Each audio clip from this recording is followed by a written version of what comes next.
उड़ने वाला हाथी। एक दफ़ा का जिक्र है कि किसी गांव में बहुत ही गरीब धोबी रहता था। कपड़ों की धुलाई के साथ साथ उसे आसमान को करीब से देखने का बहुत शौक था। वो और उसकी बीवी रोज़ धोबी घाट पर कपड़े धोने जाते थे। एक रोज़ जब उसकी बीवी कपड़ों को सुखा रही थी, उसकी नज़र आसमान पर पड़ी। क्या देखती है कि आसमान से एक हाथी उतरता हुआ ज़मीन पर उतर रहा है। जैसे ही वो ज़मीन पर उतरा तो वो गायब हो गया। 2-3 रोज़ तक वो दोनों यूं ही हाथी को ज़मीन पर उतरता देखते रहे। उन्होंने फैसला किया कि कल वो उस हाथी पर नज़र रखेंगे कि हाथी ज़मीन पर क्यों उतरता है और फिर गायब हो जाता है। आखिर ऐसा क्यों है? अगले दिन दोनों शिद्दत से उस हाथी का इंतज़ार करने लगे। आसमान पर बार बार नज़र दौड़ाने लगे। आखिर उनको आसमान से हाथी ज़मीन पर उतरता नज़र आ ही गया। दोनों उसके पीछे चल पड़े। हाथी गन्ने के खेतों में घुस गया और खूब पेट भर कर गन्ने खाने लगा।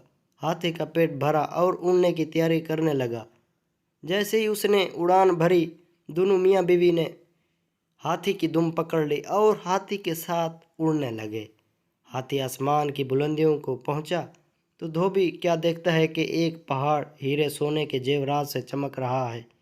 यूं लग रहा था जैसे कोई अपना खजाना यहाँ छोड़कर भूल गया है। दोनों मियाँ बीवी की आंखें खुली की खुली रह गईं। आखिर हाथी पहाड़ पर उतर गया। दोनों मियाँ बीवी भागकर सोने पर टूट पड़े और ज़्यादा से ज़्यादा सोना इकट्ठा करने की कोशिश करने लगे। रात के बढ़ते अंधेरे से परेशान होने लगे। उन्होंने सोचा कि सुबह होते ही वो हाथी की दुम पकड़कर ज़मीन पर उतर जाएंगे। आखिर सुबह हुई और वैसा ही किया। ज़मीन पर उतरे और घर की तरफ रवां दवा हो गए। एक गरीब धोबी जो रोज़ बरोज़ अमीर होता जा रहा था, उसको देखकर सारा गांव हैरान और परेशान हो गया कि अचानक ऐसा क्या हुआ कि धोबी इतना अमीर हो गया है। गांव के लोग धोबी के पास आए और उसके यूं अचानक अमीर होने का राज पूछने लगे। धोबी उनको कुछ न बताता। एक दिन धोबी किसी काम से शहर से बाहर निकल गया। उस बात का फ़ायदा उठाते हुए उनकी हमसाएं धोबन के पास आई और बातों बातों में ख़जाने का राज उगवा लिया। रात को जब धोबी वापस आया, धोबन ने सारा माजरा बताया। धोबी को अपनी बीवी की इस हरकत पर बहुत गुस्सा आया, मगर अब बात हाथ से निकल चुकी थी। सुबह सारा गांव धोबी से मदद मांगने आ गया कि वो उनके साथ खेतों में चले और हाथी के साथ खजाने तक पहुंचाने में उनकी मदद करे। ये सब सुनने के बाद धोबी के दिल में लालच पैदा हुआ कि वो इनके साथ जाके और खजाना इकट्ठा करके लाएगा। ये सोचकर वो उनके साथ जाने के लिए राज़ी हो गया।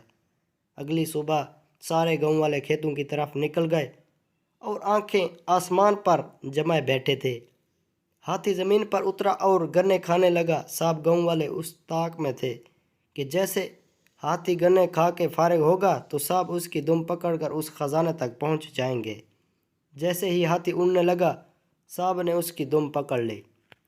धोबी साहब से आगे उसकी दुम पकड़े हुए था और यूं उसके पीछू एक लंबी कतार में पूरे गांव वाले एक दूसरे को पकड़े उड़ते जा रहे थे। सब गांव वाले आपस में बातें करने लगे कि वहाँ कितना खजाना होगा कि हम सब लेकर आ सकेंगे। किसी ने कहा, खुद से सोचने से अच्छा है कि हम क्यों ना धोबी से ही पूछ लें।